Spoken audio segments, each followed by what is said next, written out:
तो आज अंतरिम बजट पेश किया गया, जिसको लेकर खासा जो उम्मीदें लगाई जा रही थी तमाम वर्गों द्वारा, चाहे वो किसान की बात करें, महिलाओं की बात करें, तो इस अंतरिम बजट में आखिर क्या कुछ रहा वो आपने सुना। निर्मला सीतारमण ने लगातार दूसरा जो है वो मोदी सरकार ने अपना अंतरिम बजट पेश किया और निर्मला सीतारमण ने अपना छठवां जो बजट है वो पेश किया। इसी के साथ हमारे साथ तमाम जानकारी के लिए हमारे मेहमान जुड़ गए हैं। राजकुमार चौधरी वरिष्ठ पत्रकार हमारे साथ जुड़ गए हैं, लालचंद हमारे संवाददाता हमारे साथ जुड़ गए हैं। तो आज इस बजट पे चर्चा की जाएगी। पहले राजकुमार चौधरी जी, मैं आपसे बात करना चाहूंगी, जिस तरीके से ये बजट पेश किया गया, इस बजट से तमाम जो वर्ग थे उनको काफी उम्मीदें थी, टूरिज्म सेक्टर को उम्मीदें थी। एज अ कॉमन मैन आप इस बजट को किस तरीके से देखते हैं और थोड़े आसान शब्दों में इस बजट को आप कैसे बताएंगे वो बताइए। देखिए निशु, स्वाभाविक तौर पर जो उम्मीद थी बजट जो होता है, जी सबसे पहले समझने की आवश्यकता ये होती है कि अंतिम बजट होता क्या है। क्योंकि चुनाव के मोड़ पे कहीं ना कहीं सरकार जाती हुई दिख रही है और संभावना व्यक्त की जा रही है कि फरवरी के लास्ट वीक या मार्च के फर्स्ट वीक में आचार संहिता लागू हो सकती है। और जो अंतरिम बजट होता है, इस अंतरिम बजट की जो व्यवस्था होती है, ये व्यवस्था केवल चूंकि चुनाव कराने हैं, चुनाव संपन्न कराने के लिए तमाम तरह की आवश्यकताओं, तमाम तरह के संसाधनों की जरूरत होती है और उसके लिए जो पैसा होता है, उस पैसे का बजट कहीं ना कहीं तैयार किया जाता है और उसी को लेकर आगे कहीं ना कहीं बढ़ा जाता है। लेकिन जिस तरीके की परिस्थितियां हैं और सरकार जिस तरीके से पिछले 9 साढ़े 9 वर्ष से जो काम कर रही है, कहीं ना कहीं मोदी सरकार जो है वो अपने जो फैसले लेने में हमेशा अड़िग रहती है। और ये जो एक बहुत बेहतर, क्योंकि टैक्सेशन में किसी को कोई छूट दी नहीं गई है, तो पहले ही तमाम तरह की जो योजनाएं हैं, तो सरकार की योजना चली, अगर देखा जाए तो पिछले 9 वर्षों में जो देश को मिला है, तकरीबन 25 करोड़ से लोग हैं जो गरीब रेखा के जीवन यापन करते थे, उन्हें उनके घर मिल गए हैं। अब उनके घरों को सोलर से जोड़ा जाएगा। ऊर्जा के क्षेत्र में बहुत सरकार काम करती है, उन तमाम जो गतिविधियां हैं वो सब चल रही है। लेकिन जितनी इसमें उम्मीद की जा रही थी, क्योंकि टैक्सेशन में किसी को कोई रिबेट नहीं मिली है जी और 7 लाख रुपए तक की, क्योंकि पहले 5 लाख रुपए के बाद टैक्स लागू हो जाता था, लेकिन ये 7 लाख रुपए तक कर दिया। अगर 7 लाख रुपए का कोई व्यक्ति कमा रहा है तो उसको तो कोई टैक्स नहीं लिया जाएगा।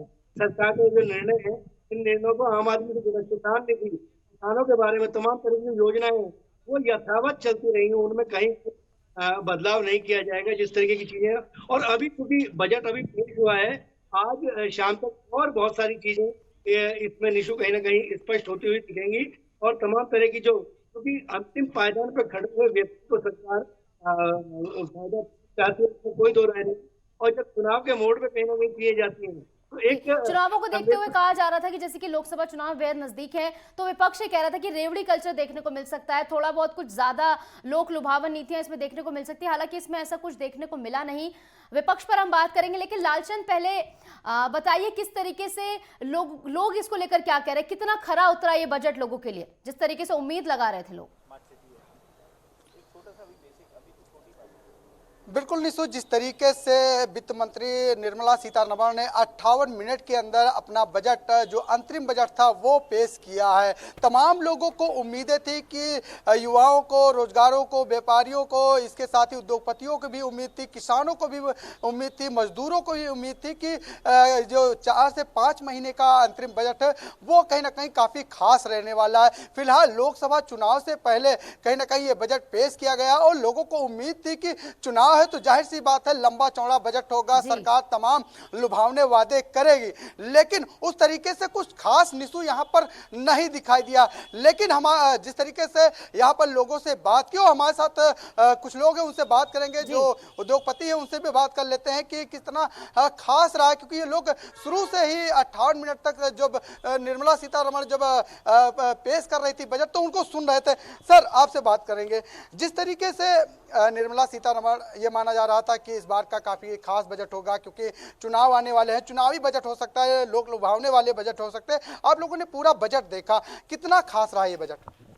हम लोग की एक्चुअल में देखा जाए तो बहुत ज़्यादा उम्मीदें थी और हम लोग ये चाहते थे कि इस बार, क्योंकि एक चुनाव का साल है और बहुत बड़ा चुनाव है, तो उम्मीदें थी कि बहुत कुछ मिलेगा, स्पेशली एमएसएमई के लिए, क्योंकि एमएसएमई पिछले साल ही नहीं, सिर्फ उससे पीछे भी कोविड के बाद उनको परेशानी का दौर उनका अभी तक ख़त्म नहीं हुआ है, तो उनके लिए कुछ खास इस बजट में मिलेगा। लेकिन हमारी उम्मीदें पे हम लोग, मुझे लगता है कि फाइनेंस मिनिस्टर खरे नहीं उतरे, और उन्होंने जो हम लोग चाहते थे उस तरीके को कुछ भी उसमें बजट में पेश नहीं किया। टैक्स स्लैब की बात करते हैं तो कहीं ना कहीं लोगों को सबसे ज़्यादा उम्मीद होती है कि टैक्स स्लैब में छूट मिलेगी, लेकिन टैक्स स्लैब में इस बार कोई बदलाव नहीं हुआ है।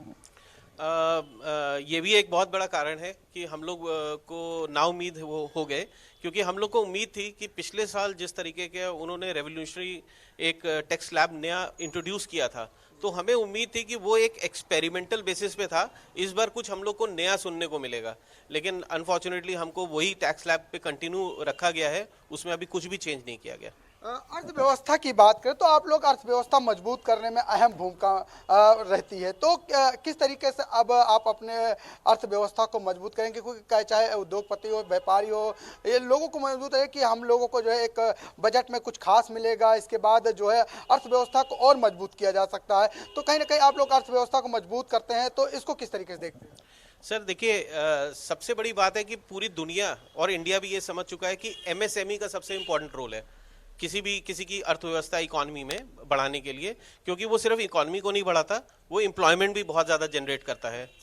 अनफॉर्चुनेटली इंडिया में अगर हम पूरे जितने भी हमारे एमएसएमईज हैं उनको अगर हम ब्रेकअप करें तो 99% हमारे माइक्रो सेगमेंट है, और 0.1% के अंदर हमारे स्मॉल और मीडियम एंटरप्राइजेज हैं।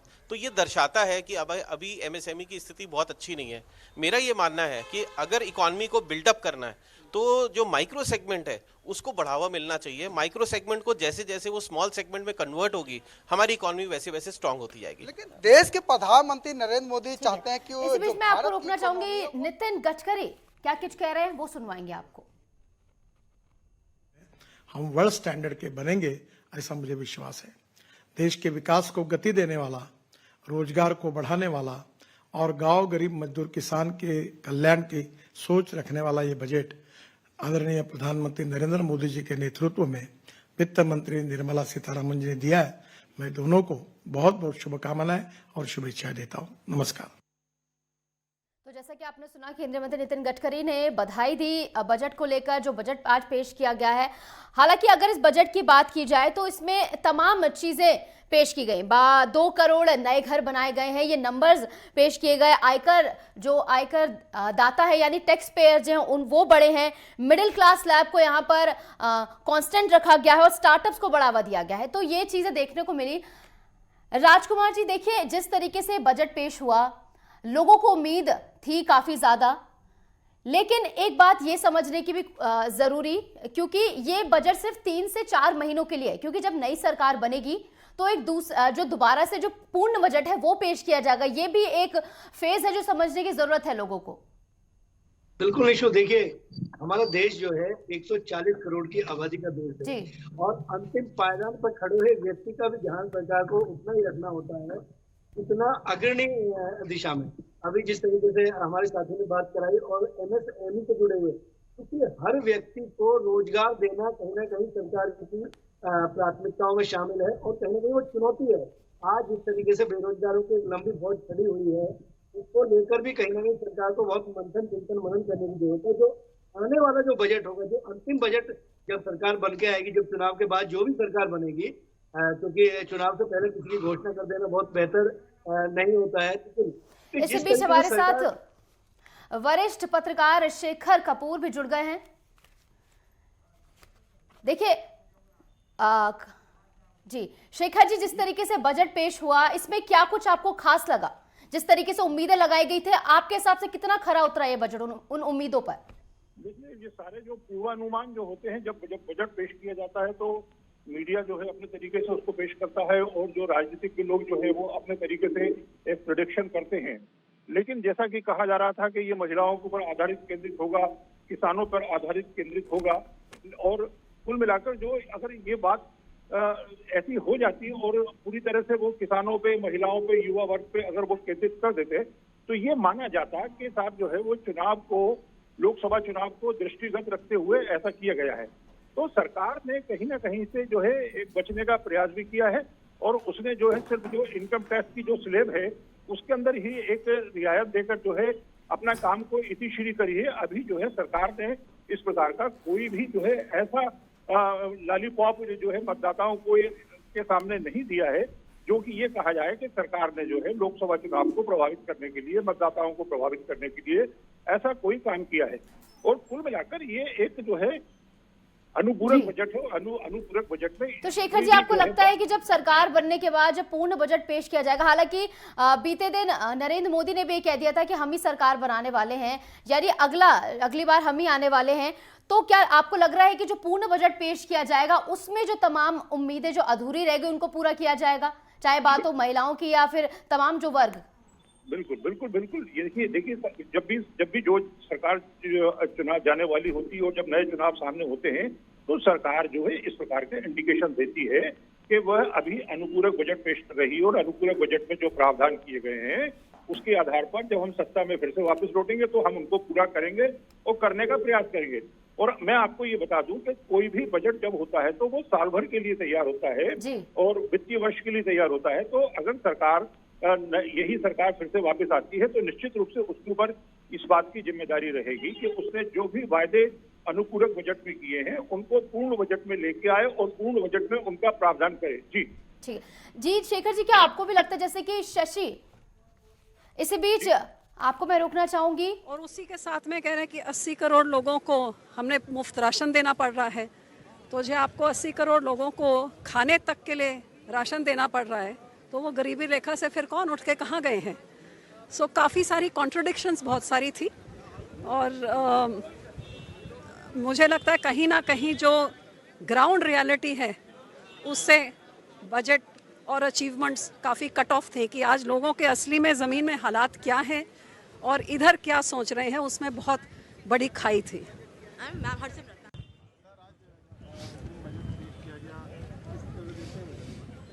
देखिए, ये अंतरिम बजट भी मैं कहूँगा कि मोदी जी की मैजिक, जो मोदी मैजिक है, उसका ही एक छोटा सा उदाहरण है। ये विकसित भारत जो 2047 की परिकल्पना है, उस विकसित भारत के बड़ी इमारत की स्थापना के लिए उसके 4 मजबूत स्तंभों का आज शिलान्यास हुआ है। ये 4 मजबूत स्तंभ हैं महिला शक्ति, युवा शक्ति, किसान और गरीबी। इनके उन्नयन के माध्यम से भारत एक विकसित राष्ट्र बन सके, इसकी परिकल्पना में जो सप्तऋषि मॉडल है, जिसमें समावेशी विकास है, अंतिम छोर अंतिम व्यक्ति तक पहुंच की भावना है, जिसमें बुनियादी ढांचा और निवेश की बात निहित है, इसमें क्षमताओं का निहित क्षमताओं के विकास की बात है, जिसमें हरित विकास, युवा शक्ति और वित्तीय क्षेत्र का जो विकास है, यानी सप्तऋषि मॉडल के आधार पर आज का अंतरिम बजट है, बगैर कटौती के। जनसंख्या के पर एक कमेटी का गठन एक बड़ी बात है और मैं समझता हूं कि जुलाई में जब मोदी जी तीसरी बार प्रधानमंत्री बनेंगे तो विकसित भारत का जो एक रोड मैप है, विस्तृत रोड मैप, वो आपको जुलाई 2024 में तीसरी बार जब बजट जो तीसरी बार प्रधानमंत्री बनने के बाद जो प्रधानमंत्री बजट प्रस्तुत करेंगे उसमें साफ दिखाई पड़ेगा।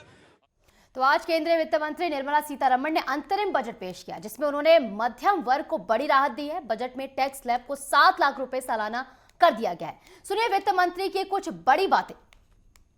States for Viksit Bharat. Many growth and development enabling reforms are needed in the states for realizing the vision of Viksit Bharat. A provision of 75,000 crore rupees as 50-year interest-free loan is proposed this year to support those milestone-linked reforms by the state governments. The government will form a high-powered committee for an extensive consideration of the challenges arising from fast population growth and demographic changes. The committee will be mandated to make recommendations for addressing these challenges comprehensively in relation to the goal of Viksit Bharat.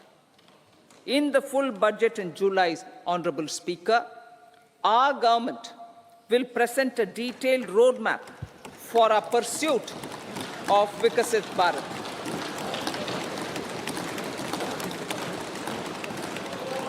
Revised its estimates Under the new tax scheme, there is now no tax liability for taxpayers with income up to 7 lakh rupees, up from 2.2 lakh rupees in the financial year 2013-14.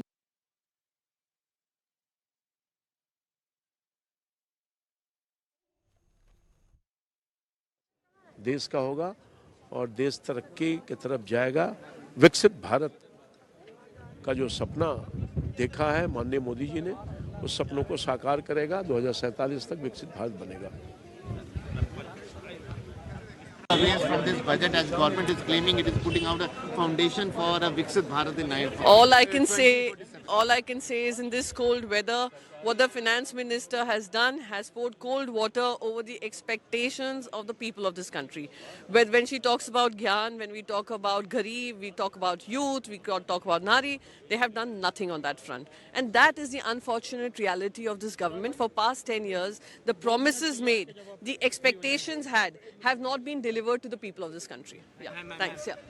This budget, how do you see it? Well, the most important takeaway is that it's not a budget which is to lure the people of our country. I think it is a progressive budget to consolidate the infrastructure, to consolidate the economy of our country. So I look at it as a very, very progressive budget. And the steps like empowerment of women and some steps has been taken, and government is claiming that it will put a foundation for. Definitely yes. Viksit Bharat. Definitely yes. Lakpati Didi, I think this is one of the most important policies if we look at making India a developed country by 2047.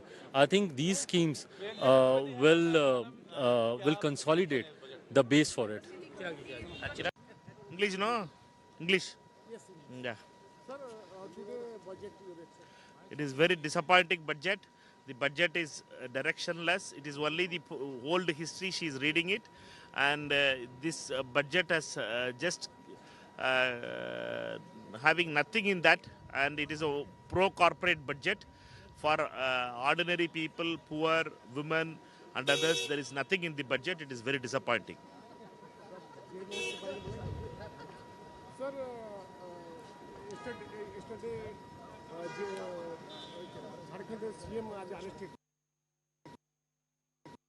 सुना प्रियंका चतुर्वेदी को, जहां पर उन्होंने कहा कि वो इस budget से निराश हैं क्योंकि जिन चीज़ों पर बात की जानी चाहिए थी उन पर बात नहीं की गई और जो अनएम्प्लॉयमेंट है, जो इन्फ्लेशन है, उस पर बात नहीं की गई इस बजट के अंदर। इसी के साथ चिराग पासवान को भी आपने सुना, जहां वो इस बजट को लेकर बोलते नजर आए कि बजट आने वाले समय में और ज़्यादा अच्छा होगा जब पूर्ण बजट पेश किया जाएगा तब।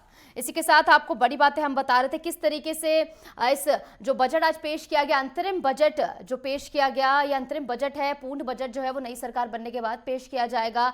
इस बजट में जो बड़ी बातें रही वो हम आपको बता देते हैं। जो निर्मला सीतारमण ने कही, उन्होंने कहा कि 2 करोड़ नए घर बनाए गए हैं, आयकर दाता जो हैं उनमें वृद्धि हुई है, मिडिल क्लास स्लैब जो है उसको कांस्टेंट रखा गया है, स्टार्टअप्स को बढ़ावा दिया जाएगा। इसी के साथ सरकारी योजनाएं जो है जनता तक पहुंच रही हैं, 10 सालों में सकारात्मक बदलाव देखा गया है। ये तमाम परफॉर्म, रिफॉर्म, ट्रांसफॉर्म के जरिए जो देश है वो विकास की राह पर अग्रसर है। हालांकि जो विपक्ष है, शशि थरूर कहते नजर आए कि वो इस बजट से जो है वो बेहद नाराज है। हालांकि अब हम आपको बताएंगे मिडिल क्लास के लिए हाउसिंग स्कीम, जो बड़ी बातें हैं वो हम बता रहे हैं कि मिडिल क्लास के लिए हाउसिंग स्कीम जो है इस बजट में शामिल थी। 3 करोड़ महिलाओं के लिए लखपति दीदी स्कीम जो है बुलाई जाएगी। 40,000 rail coach Vande Bharat standard में बदले जाएंगे, जहां 7 लाख रुपए तक कोई इनकम टैक्स नहीं देना होगा। ये बड़ी बात है बजट की। नए रिजीम में 7 लाख तक कोई भी टैक्स पे नहीं करना होगा। डायरेक्ट टैक्स कलेक्शन 10% बढ़ा है, तो ये नंबर्स भी पेश किए गए। इस बार टैक्स स्लैब में कोई बदलाव नहीं किया गया है, तो ये बड़ी बात है हम आपको बता रहे हैं। जो आज अंतरिम बजट पेश किया गया है, 9 करोड़ महिलाओं के जीवन में बदलाव आया है। तमाम योजनाएं जो सरकार द्वारा लाई गई उनसे 10 सालों में 596 अरब डॉलर एफडीआई जो है वो भारत में आया है। राजकोषीय घाटा 5.1 रहने का अनुमान भी लगाया गया है और हवाई अड्डों की संख्या बढ़कर 149 हो गई है। 3 नए रेल कॉरिडोर बनाए गए। यात्रा सुविधाओं को और ज्यादा बढ़ाया जाएगा। जिस तरीके से हमने आपको बताया कि ग्रामीण क्षेत्रों में लोगों की आय बढ़ी है, तमाम जो चीजें हैं वो एक लेखा जोखा जो है वो पेश किया गया। इसी के साथ ये बड़ी बातें भी हम आपको टीवी स्क्रीन पर दिखा रहे हैं। क्या कुछ इस अंतरिम बजट की रही। 80 करोड़ लोगों को सरकार ने मुफ्त राशन दिया।